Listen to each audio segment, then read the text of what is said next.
At a time when the most powerful empire in history, the Roman Empire, was still worshipping idols. Believers were being tortured. 7 young men who held important positions in the empire chose to believe and could no longer stay silent. They stood before the Roman emperor and shouted, "Allah is one." Despite threats and pressure, they never stepped back. This bold act of dawah was going to be rewarded by Allah in an extraordinary way. They went to hide in a cave and fell into a sleep that felt like only one day to them. But in the world's time, 300 years had passed. Could this unbelievable event mentioned in the Quran really be a case of time travel? Were these people, known as Ashabul KAHF, actual time travelers? We will explore these questions by looking closely at the words of the Quran and seeing what science has to say. Once again, we're here with a powerful and striking video. Don't forget to subscribe, like the video, and turn on notifications.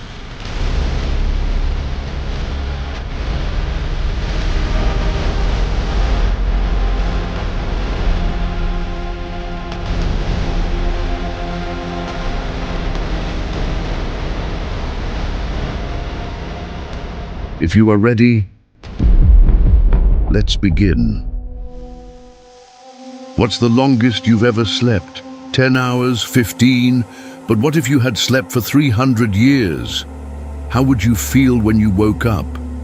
Yes, there were people who slept for 300 years. We're talking about a group of young people who believed in Allah at different times and places without even knowing each other. They are known as Ashab al-Kahf. It was a time before Islam had been revealed. Among the followers of Isa, Jesus, there were still some who believed in the oneness of Allah. At that time, the Roman Empire followed paganism. But they didn't just believe in it, they also tried to force every believer who had turned to the truth and accepted the teachings of Isa to return to their old religion. Those who refused to go back were punished with horrible deaths. For example, they were nailed to crosses and burned alive. Most of the true believers were poor and weak, but there were also some people who were noble in spirit, even though they were rich and held high positions in the empire. Some of them were known as the Ashab al-Kahf, or the 7 Sleepers. These young men held important positions in the Roman Empire. They had found faith, but they kept it hidden. The more they saw the cruelty toward the believers, the more their hearts were filled with pain. Every whip that struck a believer felt like a deep wound in their own souls. They wanted to do something. But what could they do? These young men had actually come to faith at different times, each without knowing the others. Whenever the Romans held idol sacrifice ceremonies, these young men, still unknown to each other, would quietly leave the crowd, unnoticed, and refuse to take part. Then one day, the whole city was filled with fear and excitement. The Roman emperor was coming to visit. To prepare for his arrival, the local governor began to increase the pressure on the followers of Isa, forcing them to leave their faith and return to idol worship. His goal was to make sure that when the emperor arrived, no one in the city would be seen rejecting the Roman gods. But he didn't realize there were people right in his circle who believed. Just like Allah placed Musa, Moses, in the palace of Pharaoh, there were also Musas in this palace. Don't worry, in every time, Allah always sends a Musa to stand against every Pharaoh. In that royal palace, there was a group of young men who had found faith, and then the great day arrived. One by one, the leaders of the city came forward, kneeling before the Roman emperor and declaring their loyalty. Then came the turn of a young man from the Ashab al-Kahf, someone they had never suspected. This young believer felt that the time had come to speak the truth. With courage placed in his heart by Allah, he stood in front of the emperor and boldly declared his faith. Allah is one. Those words shook the palace, and even the shaitans and their followers were shaken with fear. This brave declaration gave courage to the other young men as well. They all stepped forward and shouted their hidden faith in front of the most powerful men of Rome. The emperor was deeply humiliated by just a few words of truth coming from a small group of youth. Pagan Rome, the mighty empire that ruled the world with the largest army and the greatest borders, was now facing a faith that defied death itself. These young men were full of Iman that challenged the universe. Those around the emperor demanded their execution. But the emperor knew very well, if he killed these young men, their story would spread across all of Rome, and they would become heroes. That was the last thing the emperor wanted. So instead, he gave them 3 days to return to their old religion. And of course, those 3 days came with torture and threats. Yes, true believers in every time have faced hardship. This is the path of faith. If you believe, you will pay the price. If you believe, you must be patient. If you believe, you will say, both blessings and trials are from Allah, and both are good. Nothing could make these young men give up what they believed. They found a way to escape from the place they were being held. And late at night, they began their journey away from the city toward the countryside. Eventually, they reached a cave believed to be on Mount Angelus and took shelter there with full tawakkul in their Rabb. With them was a dog named Kitmar, who followed them on their journey. Those who tried to chase and catch them ran out of the cave in terror. And what happened to them inside that cave for nearly 300 years is described in the powerful ayat of Surat al-KAHF. When they woke up, they didn't realize that more than 300 years had passed. They thought they had only stayed in the cave for 1 day, because their bodies looked the same, and they felt no difference at all. But when they tried to use their old coins to buy food, they discovered the shocking truth. Yes, this might be one of the most interesting time travel stories in all of history. But what does modern science say? Did they really travel through time? From verse 9 to 26 of Surat al-KAHF, the story of the Ashab al-Kahf is told in detail. If we listen to the ayat carefully, we might see the hidden time travel signs and even find some scientific clues.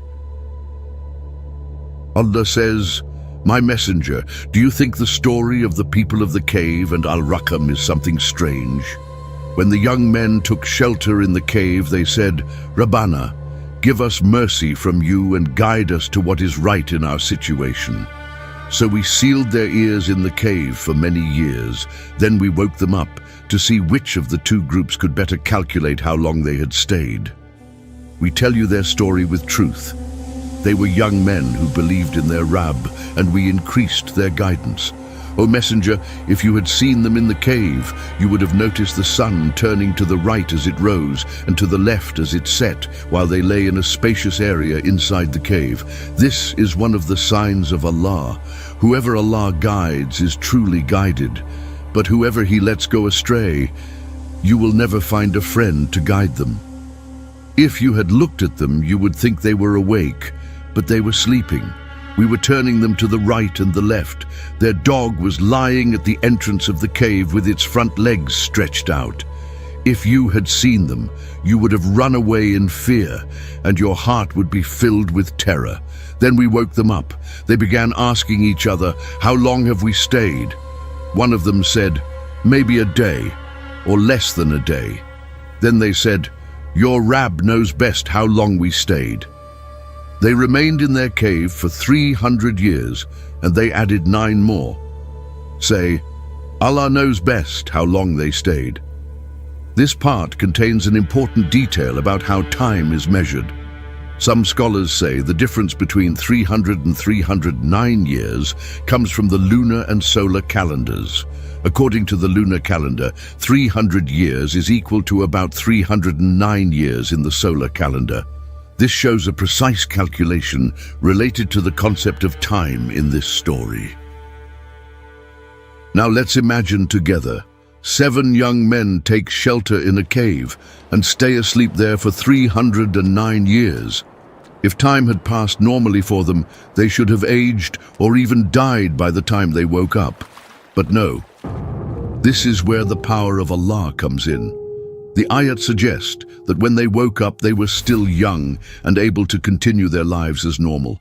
This means their bodies were protected inside the cave. In fact, the ayat do not say they were just in the cave, but in a special space inside the cave.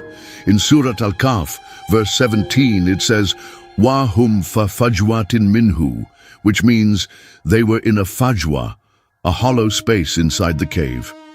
In Arabic, fajwa refers to a high place, untouched by the ground, like something suspended in the air. It can mean a protected and hard-to-reach space, a place almost hanging in time. Some scholars and researchers see this as a kind of time capsule. When they woke up, their first question was, "How long have we stayed?" And their answer was just as surprising. A day or less than a day. But the ayah clearly says they stayed for 309 years. This shows that their sense of time had stopped, or time had passed differently for them. And then, look closely at the next words.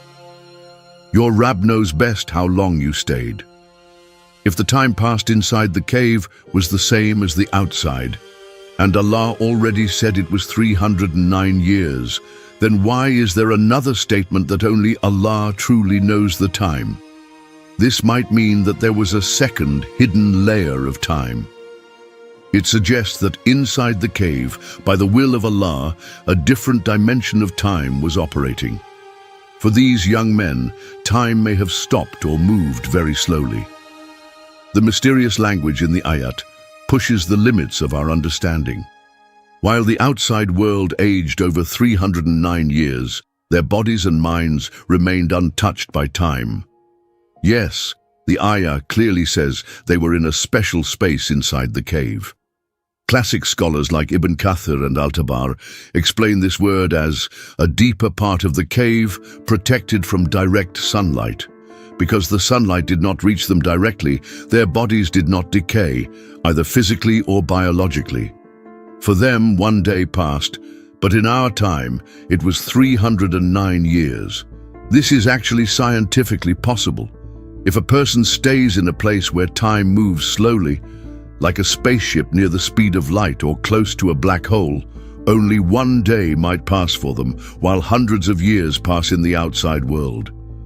The story of Ashab al-Kahf in the Quran can be understood in this way. Time seemed to stop for them, and their words, "a day or less than a day," now make perfect sense. The cave of Ashab al-Kahf might be located in a place with special magnetic or cosmic properties. This could be the reason why time flowed differently there. In modern science, time travel is studied through several theories. Einstein's theory of relativity says that time is relative, and when speed increases, time slows down. In quantum mechanics, the idea of superposition means that an object could exist in different points in time at once. Some scientists believe that traveling into the past is not possible, but traveling into the future might be, at least in a certain way. This may explain why the young men of Ashab al-Kahf experienced only one day, but woke up in a different era. It's possible that they really experienced time travel in a form that science now supports. If the cave was inside a kind of cosmic or magnetic anomaly, the young men might have been physically removed from normal time. If you pay attention, the ayat also mention the sun and its light.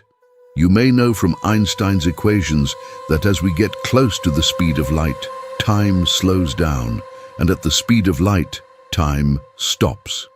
There's only one known place where even light cannot escape, the black hole. Nothing can reach the speed of light, but scientists believe that at the beginning of the universe, space itself expanded faster than light. This period is called cosmic inflation. So if space-time itself can expand, some physicists say that faster-than-light movement is not impossible. In the center of a black hole, there is something called a singularity. a point where mass is infinitely dense. In that place, the concepts of space and time collapse. Space has no meaning anymore. Time does not flow in a straight line, and some scientists say time itself breaks down. According to general relativity, time bends inside a black hole. The usual order of time, past, present, and future, no longer exists in a normal way. Some theorists suggest that at the singularity, all moments of time could be layered together. Not past, present, and future as separate, but all as one single now. This is sometimes called timelessness, or the collapse of time. In Sufism, especially with thinkers like Ibn Arab, time is not just something measured by hours. Time is seen as a state, a perception, a kind of veil. The idea that inside a black hole time collapses and everything becomes just one single moment is very similar to Ibn Arab's concept of the now. He says, in reality there is no time. Existence only appears in the present moment.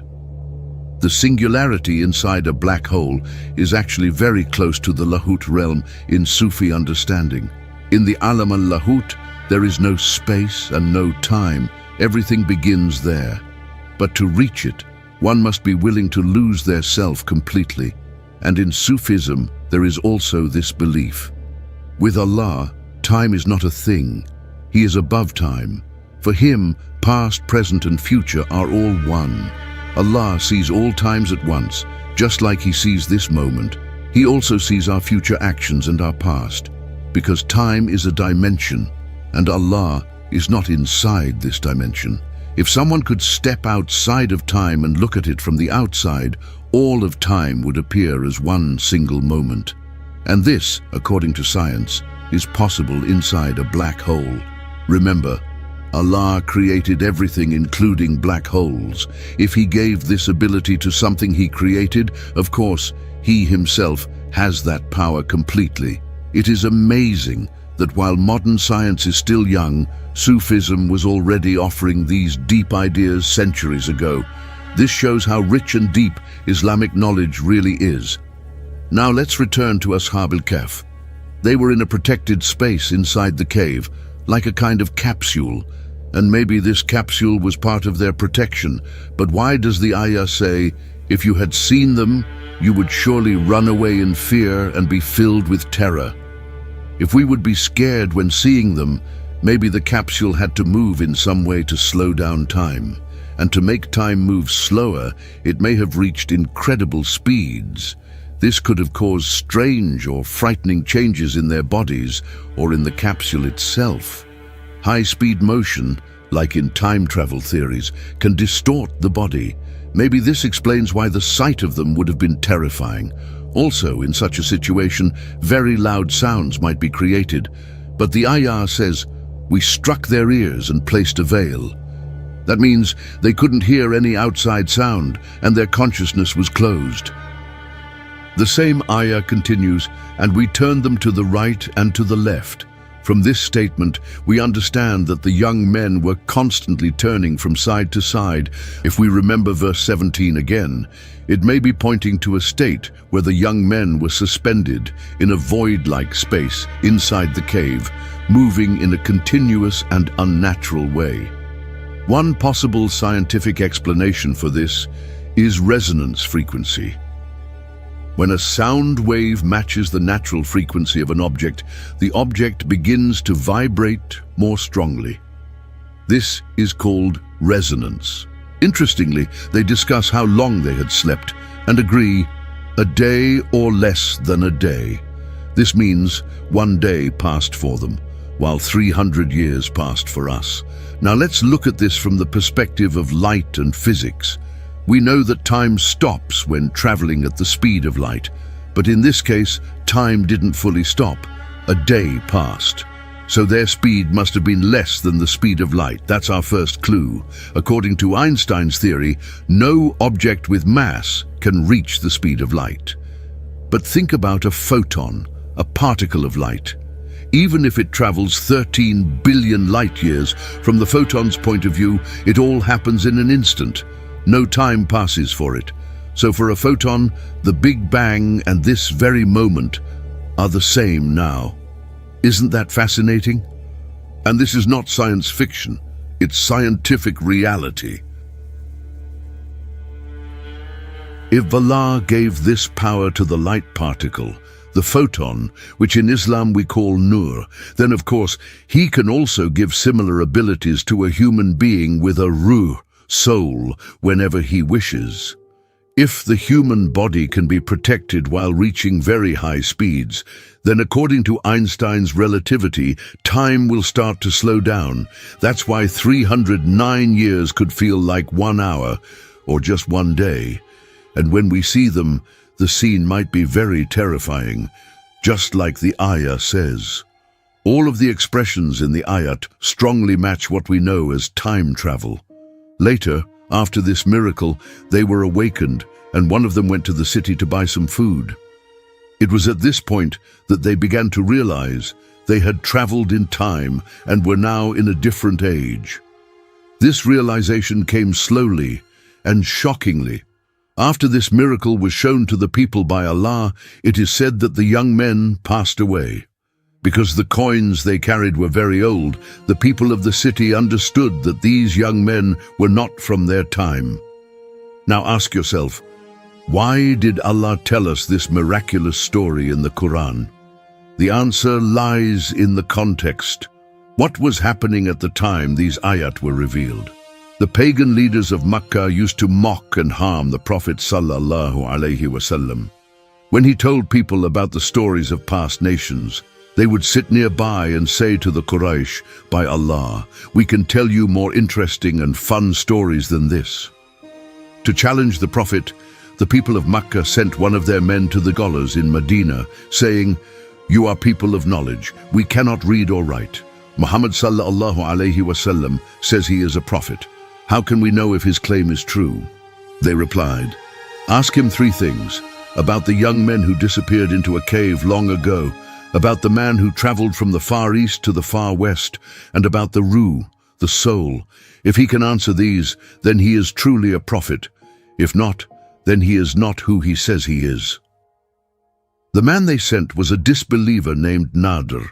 He returned to Makkah and asked the Prophet sallallahu alaihi wasallam these 3 questions with the other disbelievers. Jibril came and revealed Suratul KAHF. This surah includes both the story of Ashab al-Kahf and the story of Dhu al-Qarnayn, the man who traveled from east to west. The disbelievers of Makkah were shocked by the story of Ashab al-Kahf, because it was exactly the kind of knowledge they didn't expect the Prophet to have, and that's why they had asked about it, to test him. Many centuries later, when the young men finally woke up, everyone around them realized something very important. Life is in the hands of Allah. He can give life as He wills, in any form He chooses. He can make a servant sleep for hundreds of years and then bring him back to life, just like these young men. So when people lie down in the sleep of the grave, if Allah wills, He can bring them back to life. And this is not difficult for Him at all. After this awakening, thousands of people rushed to the cave to see the Ashab al-Kahf. They saw with their own eyes the young men who had been there for centuries. Because of this, the people's belief in the Akhirah, the hereafter, became strong. They understood that Allah is fully capable of bringing the dead back to life, just as He awakened these young men after so many years. When the people saw them, the young men went back into the cave. They raised their hands in dua, bowed in sujood to Allah, and returned to the sleep of death until the day of judgment. After this great miracle, the Roman rulers built a place of worship at the entrance of the cave. And so, the story of the Ashab al-Kahf came to an end after they completed their mission of being a proof for the hereafter and a reminder of Allah's power over life and death. So we want to make similar stories like story of Dhu al-Qarnayn. It is also mentioned that he sealed a barrier or a gate blocking a path. This could also point to another dimension or be a symbol for what scientists call a wormhole or space-time fold. If this video reaches 10,000 likes, we promise to make a new episode about story of Zulkarnain as well, exploring it with science. What do you think about all of this story and scientific truth in Islam? Share your thoughts in the comments below.